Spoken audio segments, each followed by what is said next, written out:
So I'm back with another episode of Top 5 Mods, the weekly series that is almost weekly and almost also a top 5. Not a lot of Fallout 4 related news this week. Bethesda did release the Skyrim Special Edition, which is essentially an updated Skyrim along with mod support for the next gen consoles. Now some people have asked me whether or not I was going to make a mod series on that, and to those people I say, I wasn't planning on it. I'm probably just gonna stick with the Fallout mod series until the actual apocalypse comes. So yeah, let's get to those mods.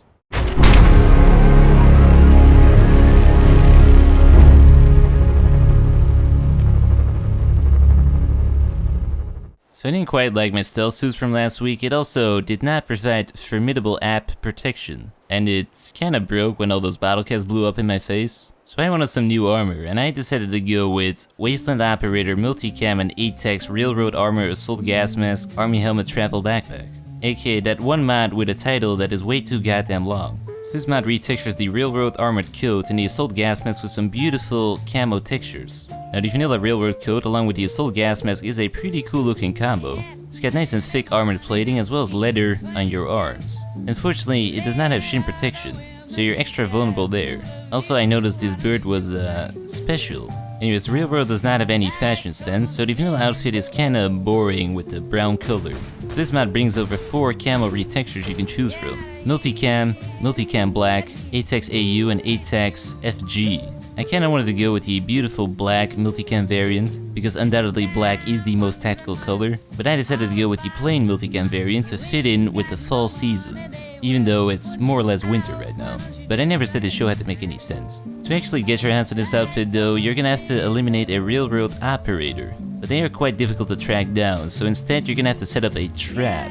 And for a trap, you need a secluded location, so go to Spectacle Island and carefully position your bait there. A kidnapped synth, since the railroad seems to love them so much. Oh yeah, you're also gonna have to kidnap a synth first, but that is pretty self-explanatory, so I won't bother you with the details. Then I also placed down one of my cats there, since the railroad seems to be a fan of tracking them down and shooting them up. And sure enough, within minutes, a half-naked Tinker Time showed up to shoot up my cat. So eliminate him and he'll have the armor on him.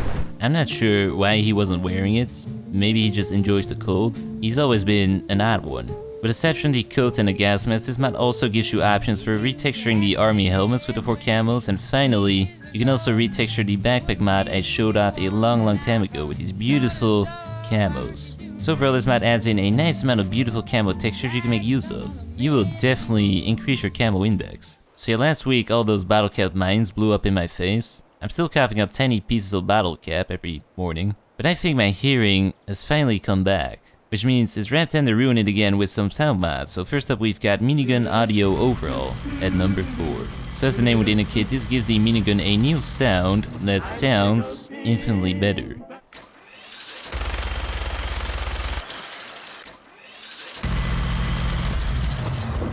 It makes your minigun sound just a tad bit more intimidating. So to test out the sound, I first shot down the slightly special bird. The only thing I'm not too sure about is the echoey whoop effect you get when you stop firing. It kinda sounds like you're trying to make a beat. But this mod will definitely spice up your minigun and make it sound like an actual powerful pea shooter. It'll still shoot very tiny peas though. The brad per minute on this gun is still exceptionally low. I think actual peas would be more powerful. With these peas, you can shoot a Caleb multiple times in the head and he'll be perfectly fine. So I kinda want something that not only sounds more powerful, but is actually more powerful. And that's why we've also got the Gauss Rifle Remastered. So this mod, as you probably guessed already, remasters the Gauss Rifle. So the vanilla Gauss Rifle sounds alright, but this one sounds just slightly better.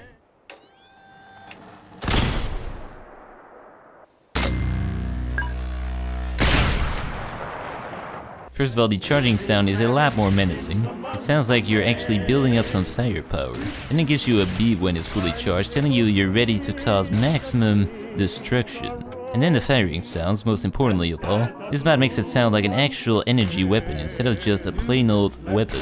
But what makes this mod is really the nice and loud echo you get afterwards. It sounds like you released a thunderstrike. So the new and revamped Gauss Rifle, which is just a sound, but it makes it sound so much infinitely better. It's almost like the whole gun has been remastered. It was definitely good enough to take down the special bird, and it boasted an exceptionally high Bradperton per minute.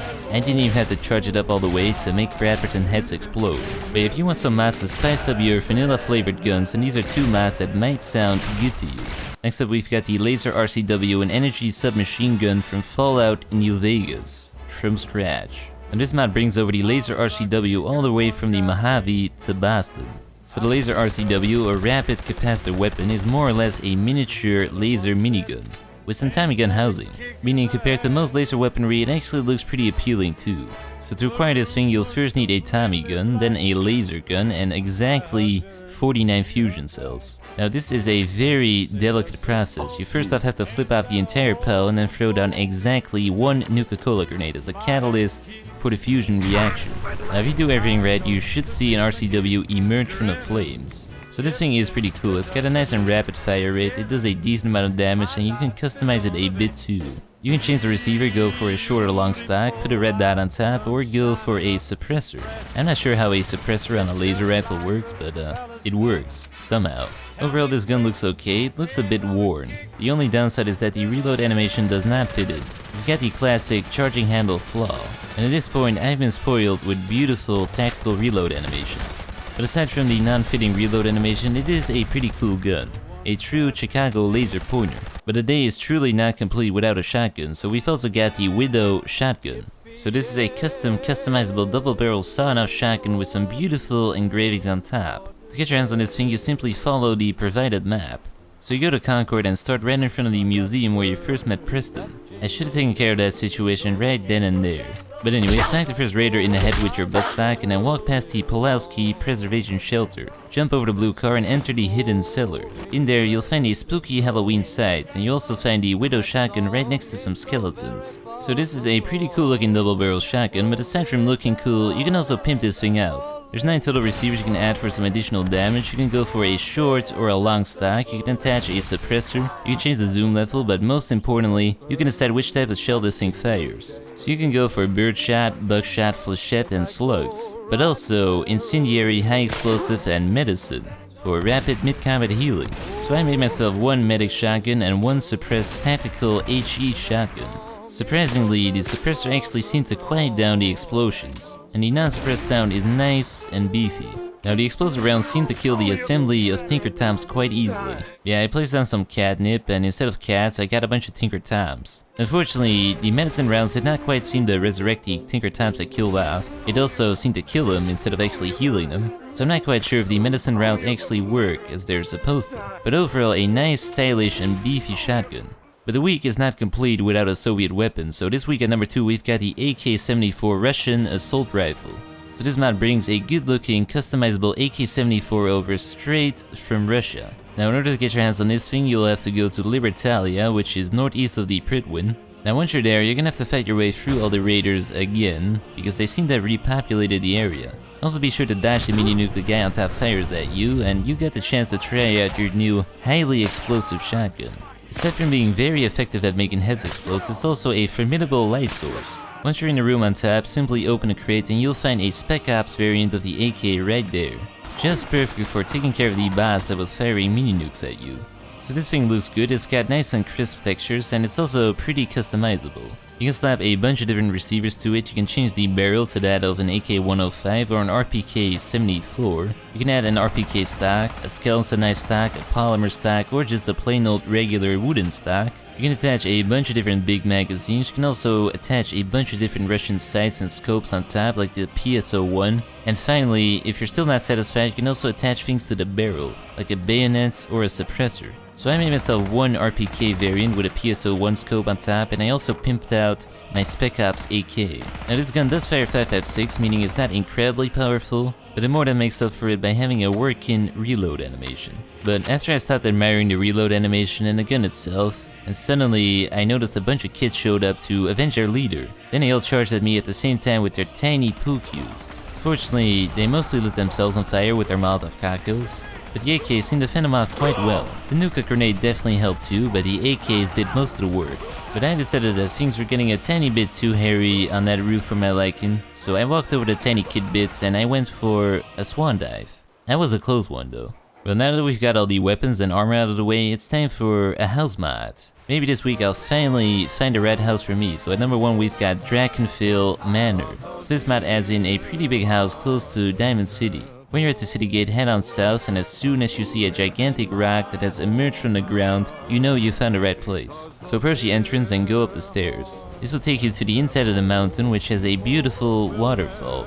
Or it might be sewage water, I'm not entirely sure actually. But continue going up until you reach the gate. This will lead you to the Manor, which has a total of 3 towers and some windmills. But before you go in, you have to investigate the red buttons that are inside the gazebo. They control the fire pits, the fountain, the lighting, and more lighting. Just make sure you press all the red buttons to make sure that the universe slows down to a nice and cinematic 24 frames per second. This manor is beautiful on the outside though, definitely very colorful, but when you're done admiring the outside, you can head on in. The inside of this place is pretty dark though. I think after the gigantic mountain there wasn't enough left in the budget to actually buy windows, so better make sure you bring a flashlight. The house does have some light switches, but they're very hard to find as well as press. The main hall though has some nice lion statues, a pool table, a fireplace, and a chandelier. Off on the right you've got a taxidermy bear with a spike collar, a lounge section, and your very own pool with fishes. It also has a button for the waterfall option. But that still is not luxurious enough for you though. Off on the left you've also got your very own cinema, with comfortable chairs as well as an aquarium. If you follow the spiral staircase up, you'll find the bar, which is also dark as shit, so you better make sure that you pack your night vision goggles. But it does have a beautiful purple lit table, as well as security cam footage.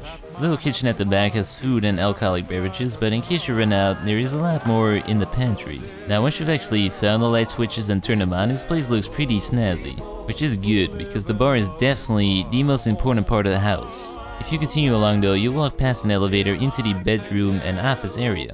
In here you'll find more security cam monitors as well as PCs with very big monitors. But there's also a big TV with some very comfortable couches, some life-size Brotherhood of Steel figurines, and upstairs you've got a king-size bed. If you take the elevator up, you'll reach the crafting and power armor room, and in here you'll find more light switches as well as a button to activate the transport beam. Now this transport beam will take you up one level, which is pretty convenient. And finally, around the back of the house you've got another outside section with your very own roller coaster which you can actually ride. This thing will take you around and through the mountain with some pretty waterfalls, some plants, and some monsters. But if you're still not satisfied with your mansion, it's also a pretty good vantage point which you can use to snipe down from. So overall, this is a beautiful house, not the most realistic or lore-friendly settlement. It's also not very good for your frame rate, but it is definitely pretty cool. Well, that was it for the top 5, but as always, we've also got some bonus mods. So this week we've got the Nuka Gauss Rifle, which adds in a Gauss rifle that fires nukes. 3 of them at the same time, which goes pretty well with the new sound that this thing makes now. It's just perfect for when a bunch of raider children track you down to your mansion and they've assembled on your patio because you sort of left the front gate wide open and they really just want to ride your roller coaster. But it's your roller coaster, so you're gonna have to deal with this situation. Now they got a bit fired up when I wouldn't actually let them ride on my roller coaster and they started attacking me.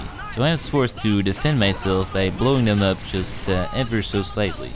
I then tried my hardest to clean up the mess that I left, but to no avail. I think no amount of cleaners is going to be able to get rid of this mess. My manor is permanently tainted with the blood of children, as well as their tiny body parts. Also, the nuke sort of damaged the fountain. This place is just uninhabitable at this point. I mean, it was almost perfect, but now my patio looks like it's been inhabited by the disciples. I just can't live here anymore. Anyways, that was it for this week's match. Yet again, some very solid mods in there. Will I ever find my perfect home free of kid bits? Why does Tinker Tom hate cats? And will I ever stop coughing up bottle caps? Find out potentially next week, unless I get hit by a train. So until then.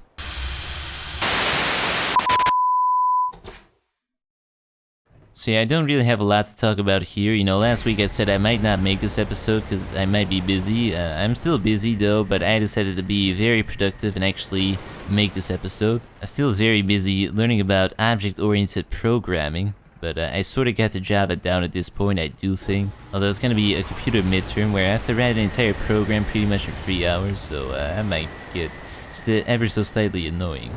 But I'll be fine. Or not. We'll see. I'll be fine. Anyway, so yeah, that was pretty much it, I guess. Not really a lot more to talk about here, so I'm gonna cut this one short for once. Watch the video in the bottom left corner, and also remember to subscribe. Like the video too, very important. And yeah, until next time.